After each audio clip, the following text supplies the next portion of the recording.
बघा मित्रांनो, हे खूप डबऱ्यामधले रान आहे मित्रांनो. त्याच्यामुळे येथे कुठलंही पीक येत नाही, कारण की 12 महिने इथली वल हटत नाही, सारखं पाणी असते. म्हणून शेतकरी इथली माती काढून वरच्या माळाच्या रानात माती भरीत आहे. बघा मित्रांनो, शेतकरी किती खर्च करतो आणि रान तयार करतो आणि मालाला दर भेटत नाही. बघा शेतकरी रानाची लेवल कशा पद्धतीनं करतो. बघा मित्रांनो, वरच्या रानाची लेवल बऱ्यापैकी होत आलेली आहे. बघा, आणि त्या रानामध्ये शेणखत टाकण्यासाठी शेतकऱ्याने मशीन व ट्रॅक्टर सांगितले आहे मित्रांनो.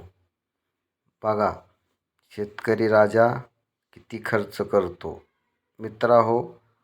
हे ते शेणखत की वेगवेगळे कुवेत, अबुधाबी, अरब असे भरपूर काही देश आहेत जे की आपल्या भारताकडं कोट्यानी पैसे देतात व शेणखताचा वापर आपल्या शेतामध्ये खजुरासाठी करतात.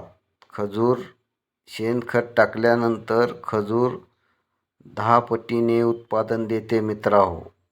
आणि आपल्या येथे फक्त शेतकरी या खताचा भरपूर प्रमाणात वापर करतो.